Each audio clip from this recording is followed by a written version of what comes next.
Kita ada di Kapel Pondok Sari, tepatnya rumah doa Santo Petrus Pondok Sari. Sebelah depan itu adalah waduk Gajah Mungkur, dan banyak diantara umat di sini berprofesi sebagai nelayan waduk maupun petani. Dan ini adalah gereja di mana kita merayakan Ekaristi ulang tahun ke-7 rumah doa Pondok Sari ini. Mari kita ikuti pestanya dengan Ekaristi dan makan bersama.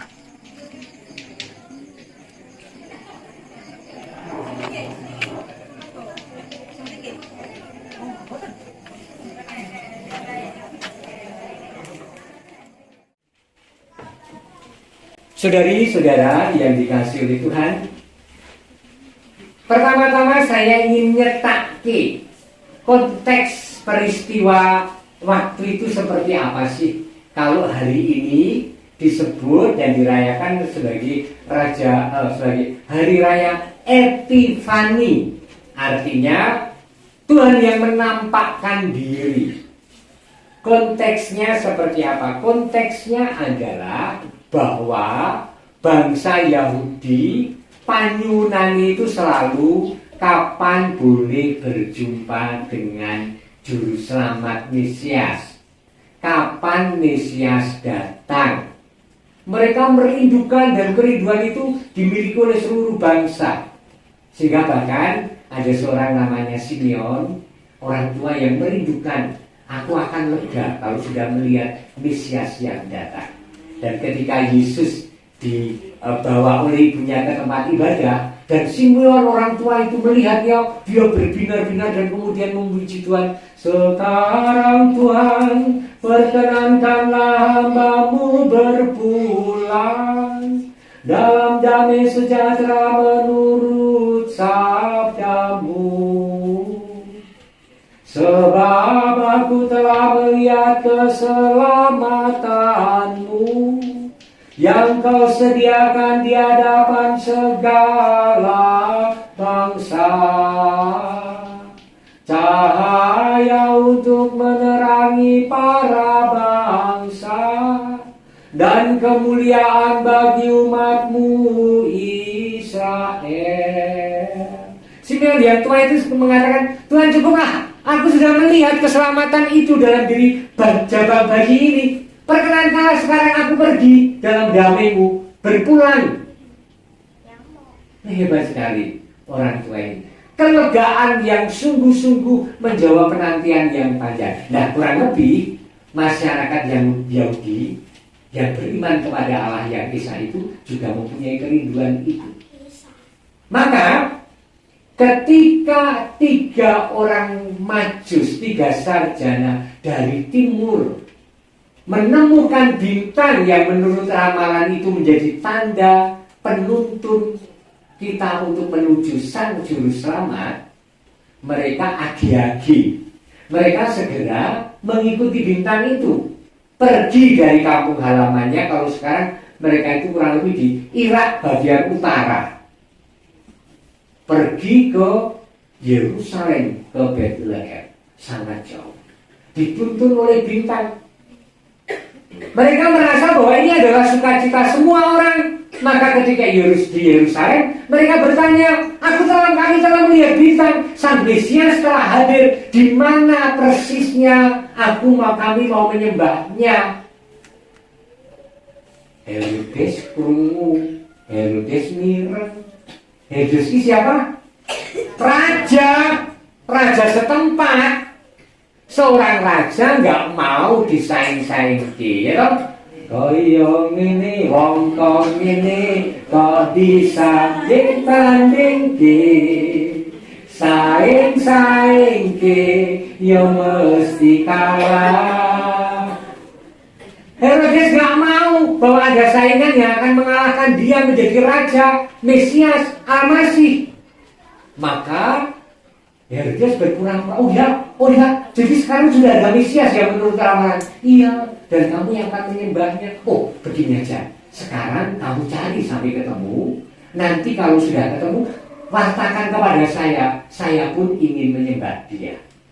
Ini bohong apa benar? Bohong. Karena dia tidak mau bahwa ada Mesias lain, ada raja lain, karena dia seorang raja.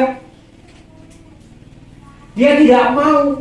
Apa yang kemudian dilakukannya ketika ternyata sarjana itu mengambil jalan lain dan tidak kembali kepada Herodes? Herodes ini mengambil keputusan raja, membunuh setiap bayi laki-laki di bawah 2 tahun. Karena khawatir, jangan-jangan salah satu dari mereka adalah Mesias, adalah juru selamat, adalah Yesus Kristus. Maka terjadi pembunuhan massal. Sementara Yesus dipimpin oleh Roh Kudus, oleh malaikat yang menuntun Yusuf dan Maria, melarikan diri ke Mesir. Dan selamatlah sampai Herodes wafat baru pulang. Lihat konteksnya itu seperti itu. Nah, ini poin pendahuluan. Berikutnya, Epifani disebut sebagai hari raya penampakan Tuhan. Loh, endi cerita sing nuduhke bahwa Gusti Allah sedang menampakkan diri? Nggak ada cerita itu. Ceritanya ya orang Majus dari timur.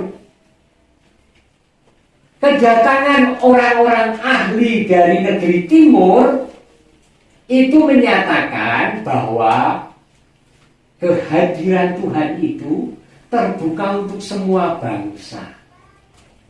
Orang dari negeri timur ini orang asing.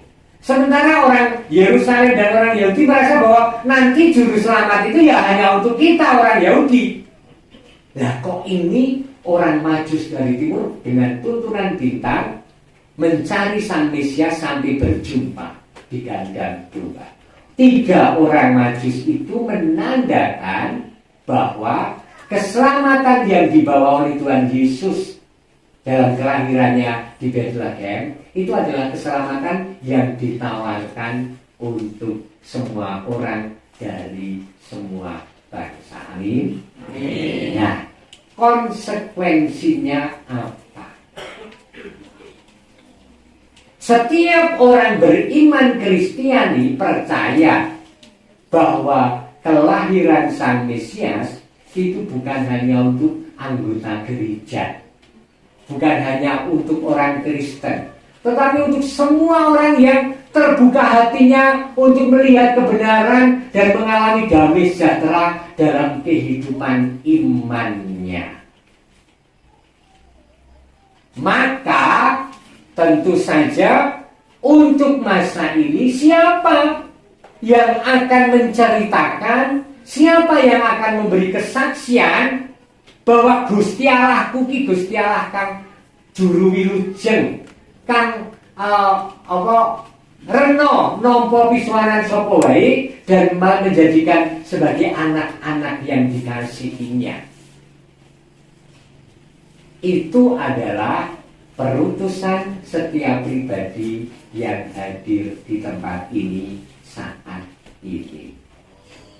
Hari ini kita memaknai ketika kita merayakan hari raya Tuhan yang menampakkan diri, kita memaknainya hari ini pula aku yang telah melihat Tuhan lahir di kandang, mengunjungi aku yang busuk, kotor, bau, becek dan pesing. Itu kan kandang, no?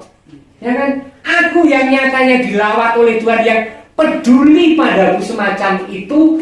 Betapa gembiranya hatiku dan betapa aku ingin bercerita kepada siapapun tentang hal ini. Kabecikan kudu otomatis diceritake. Nek panjenengan mengalami Allah yang baik, jangan pernah malu untuk memberi kesaksian tentang Allah yang kita imani. Jangan malah mungker delik wedi kowe iki nganu lho, kowe iki kacamu ki ora mesti Katolik, dadi kowe iki aja kemelinti. Kowe iki mesti aja ngetok-ngetoke nek kowe Katolik. Lho, malah ngetok-ngetoke. Wong bener dalem Gusti.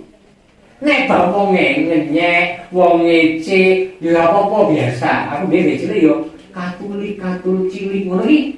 Kanca-kancaku ya sekolah SD negeri Katulik cilik nek mati dadi celeng. Tapi kan nek mati dipendang jebule nek mati dadi celeng lho, mesti kok malah dadi celeng kamu.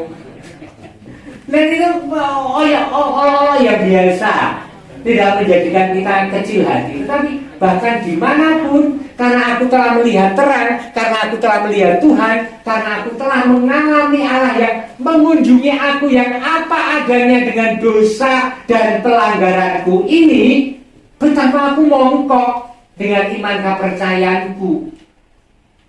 Amin. Amin. Orang muda, anak-anakku mongkok. Ya, rasa minggring ya tergantung sok pacarku agamane apa romo. Ya, ora tergantung. Kowe entuk di pacar sing beda agama. Ning sejak awal kudu omong aku Katolik, lan sesuk pengin bangun brayat Katolik. Ora mengko-mengko ra engko ya ana dalan, ra ana dalan. Cungkel soen ya, bahkan cungkel rano jalan, walaupun selalu jalan-jalan terbuka dan punya kemungkinan banyak, tetapi dari pihak kita sendiri mau untuk menjadi saksi-saksi Tuhan yang hadir dalam hidupku, yang nompo aku opo anane lan aku kautus untuk bahkan mengajak setiap pribadi untuk melihat terang, untuk melihat Tuhan yang mencintai, untuk melihat Tuhan yang hadir dalam sejarah kehidupan. Aneh loh. Jadi Gusti Allah wong Katolik, kuwi Gusti Allah sing menyejarah. Sing ana disebut tahun piro, zaman pemerintahane sapa, dicatet ning buku apa. Ana. Kuwi sejarah umum tentang kelahiran Mesias itu. Di Kekaisaran Roma dicatat bahwa mereka tidak mengimani iman Katolik. Tetapi tercatat, kanggoku tegese, nek Gus, kalau Tuhan itu menyejarah hadir dalam sejarah kita, Tuhan tahu tentang sejarah hidup kita masing-masing. Tuhan tahu keburukan dan kebaikan kita. Kalau Tuhan tahu lalu apa? Lalu terus menghindari lalu begini? Enggak. Nyatanya Tuhan ngerawui, nyatanya Tuhan hadir dalam simbol, dalam kandang yang kita seringkali kita bentuk ketika hari raya Natal. Itu hanya ingin menceritakan Gusti Allah mau rela hadir sesungguhnya melawat aku manusia yang elek yang jelek ini. Maka tidak ada manusia yang jelek di hadapan Tuhan. Amin. Amin. Kalaupun saya jelek, aku itu dicintai Tuhan. Amin. Amin. Ayo, aku jelek tapi aku ditresnani Gusti. Aku elek ning ditresnani Gusti. Yo, aku elek ning ditresnani Gusti. Kepal pukulkan ke dada. 1, 2, 3. Aku elek ning ditresnani Gusti. Kuwi tening. Ya, kuwi tenan para kadang. Nek panjenengan kuwi sok ngendika Roma Gusti kok gembira dan tersenyum toh. Lah kuwi ditresnani Gusti e. Apa Roma Gusti suci ora blas. Ya toh? Akeh dosane ning aku iki ditresnani Gusti, aku ora gembira piye? Kok berkobar-kobar, ora berkobar-kobar piye? Nek aku ki mengalami Gusti kok tresno, Gusti kok melawat, Gusti kok kersa ngrawuhi uripku sing kaya kandang wedhus. Keren banget toh? Jadi Gusti Allah awake dhewe.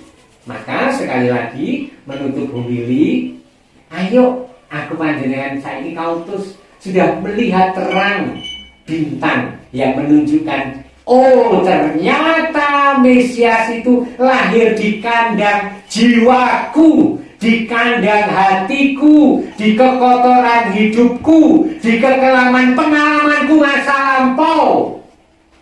Itu pun dimaklumi dan diterima Tuhan. Maka tidak usah melihat masa lampau, tidak usah membiji wong tentang dia kayak biyen ngono kae. Ora njur ngono. Wong iki iso berubah. Ngono wae tetep ditampa Gusti Allah.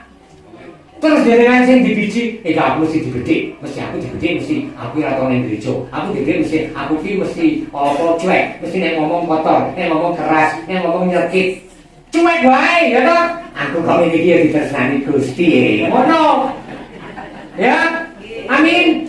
Jadi hari ini adalah kegembiraan kita bersama. Dan kegembiraan ini sudah panjenengan ekspresikan dengan sangat indah. Ini pasti proses yang tidak sebentar, tetapi lahir dari kegembiraan, mendekor, latihan kur, bono nyawis kidaran kono, warna-warna, ya, untuk merayakan iman 7 tahun dikaruniai tempat rumah doa Santo Petrus ini matur nuwun berayat sing nglirake gitu. Tetapi juga iman karena Allah ternyata Epifani menampakkan dirinya dan mengunjungi kita dalam kandang hidup yang kotor milik kita dan nompo aku opanane. Saiki perutusanku berkobar-kobar marta ati. Marta ati iki apa? Ngiman sedulur liya sing wis tuwuh iman kapercayane ning uga awe paseksen lan mengajak orang lain yang hatinya terbuka untuk mengimani Tuhan. Amin. Amin. Sanggup? Sanggup? Sanggup? Sanggup?